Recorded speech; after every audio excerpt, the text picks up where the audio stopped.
Thank you. Please be seated. Good morning. This is PB 2009-002244. It's in the matter of Bradford Lund.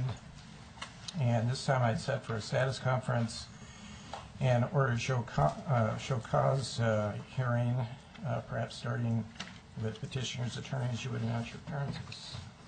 Ryan Murphy and Dan Cracchiolo for the petitioners, Your Honor. Thank you. Sandra Slayton for Sherry and Bill Lund, Your Honor. Thank you. Jeff Shumway and Evan Borges for Bradford Lund. Thank you. Good morning, Judge. Joel Sanis, law firm Lake and Cobb, here for Rachel and Robert Shemich and Sabrina Lovejoy. Thank you. Joe Boyle, Your Honor, Attorney for Bradford Lund. Mr. Your Siegel. Honor, I'm new to this case. I'm Richard Siegel. I represent Joel Sanis. Okay. Good morning, Your Honor. Don Bivens and Patricia Repo, Snell and Wilmer. Our clients this morning are Sandra Slayton and Jeff Shumway. Their clients are also in the room. Thank you.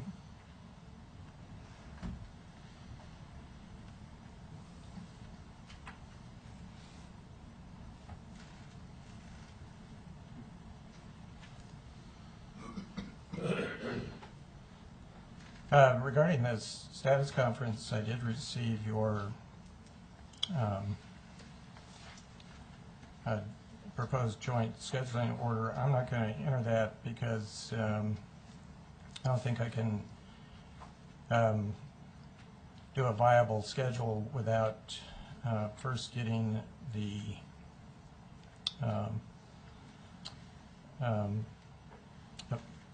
evaluation completed and the court investigation done.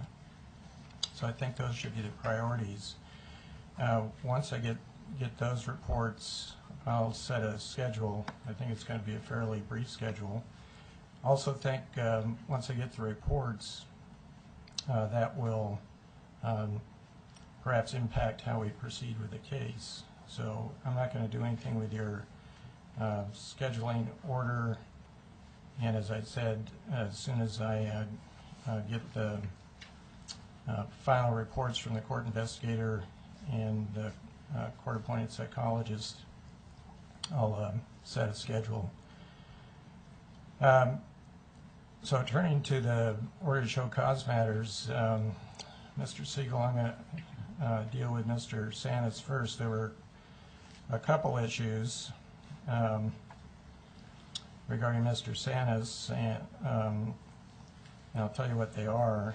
On August 3, 2010, I had ordered that William S. Lund, Sherry L. Lund, Bradford D. Lund, and Sabrina Lovejoy shall promptly provide to the court investigator and Dr. Wilson all financial and medical records they request in order to conduct their investigation. And then on November 1st, I ordered that any outstanding requests for information or documents made by the court investigator shall be satisfied by production of the requested information or documents by close of business today. And then I set an order to show cause for non-compliance. I asked the court investigator to give me a status report, and this was, he advised me that he had asked to interview Ms. Lovejoy and asked to have access to the checkbooks of Bradford Lund maintained by Sabrina Lovejoy. He advised me that neither of those things have happened. So Mr. Sanis is going to have to tell me why I should not be sanctioned for that. The other issue is, of course, this subpoena on Dr. Wilson. And I'll tell you, I want to know how this came about, and you can tell me why, if you have any reason for Mr. Sanis not to be sanctioned. So Mr. Siegel, if you want to make any remarks, you may do so. Thank you, Your Honor. My client and I were not aware that the first issue you mentioned was going to be dealt with today. Well, he should have been aware of it because I told him at the hearing on Monday that all requests had to be complied with.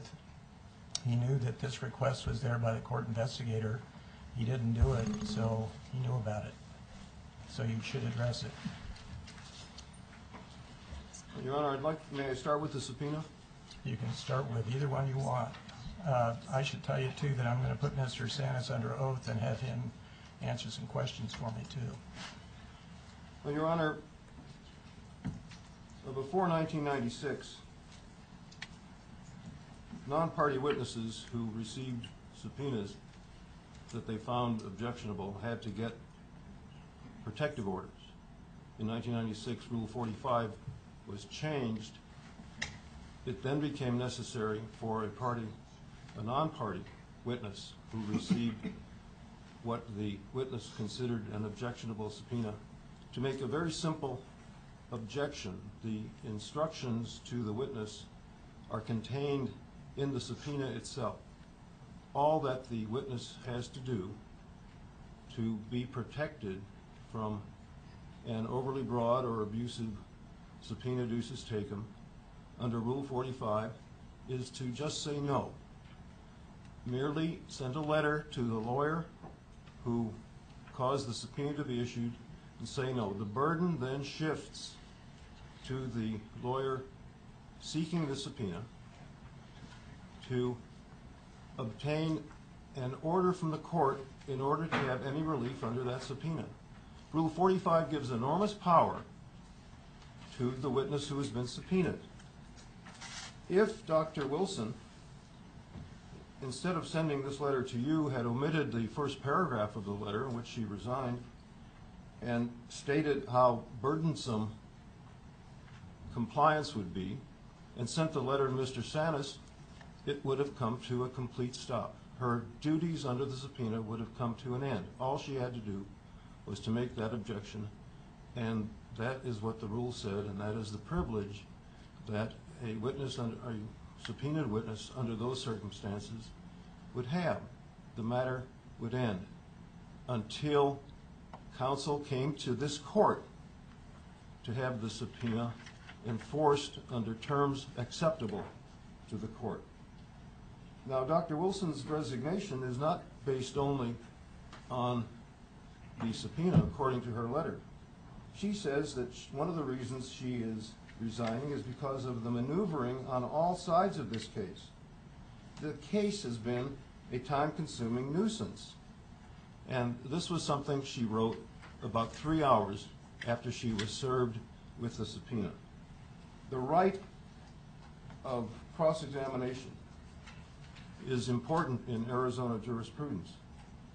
In Downs versus Scheffler, 206 Arizona 496, the Court of Appeals said, with regard to a court-appointed expert, during cross-examination, an expert may be required to disclose the underlying facts or data of her opinion. In addition, we recently stressed that Arizona has a long-favored practice of allowing full cross-examination of expert witnesses, including the inquiry about the expert's sources, relations with the hiring party and counsel, possible bias, and prior opinions. In American Family versus Grant, 222 Arizona 507, the Court of Appeals said that to develop admissible evidence for trial, ALLO must have some latitude in discovering the existence, nature, and scope of any motive, bias, or prejudice by Dr. Zoltan.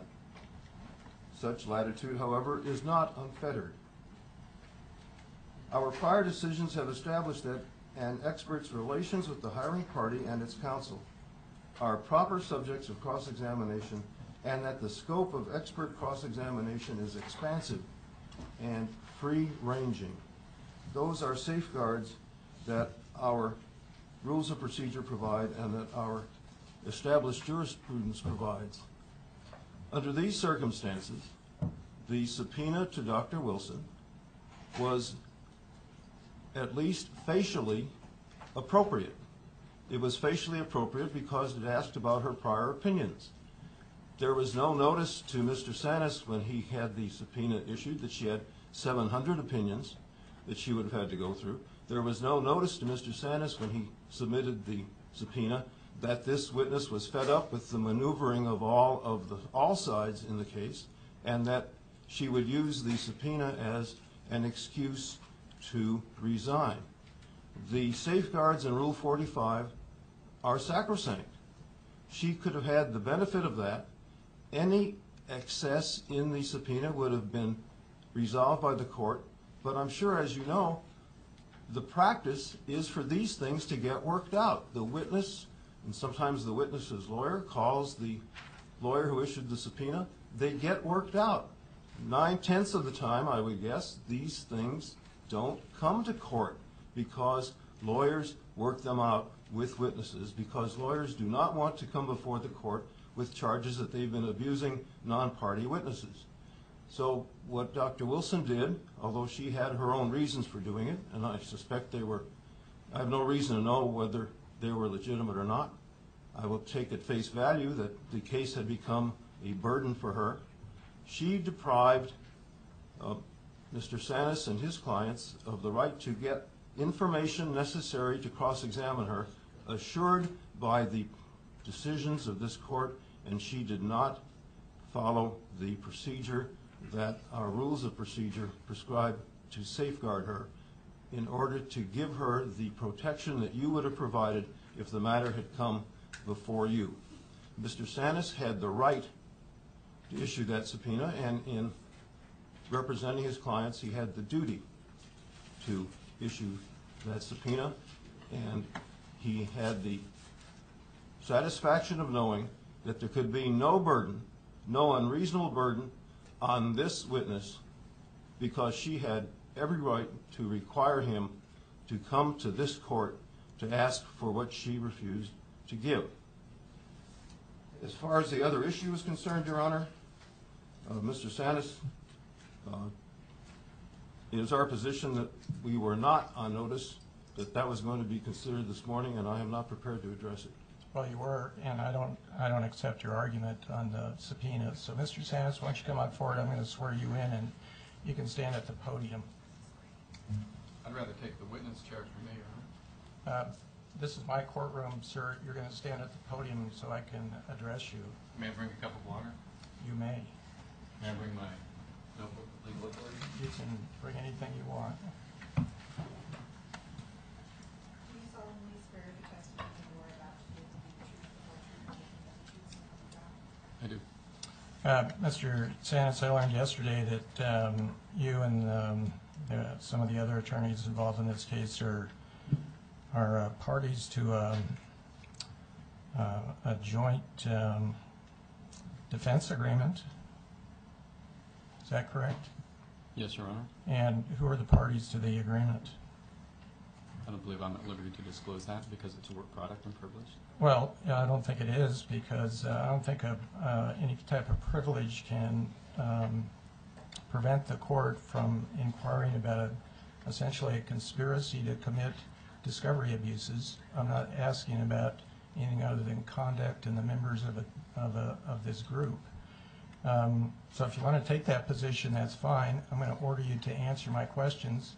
If you don't want to do it, you can tell me, and I'm going to get Charlie, get a sheriff up here, and he's going to take you into custody. So you've already made one bad decision here by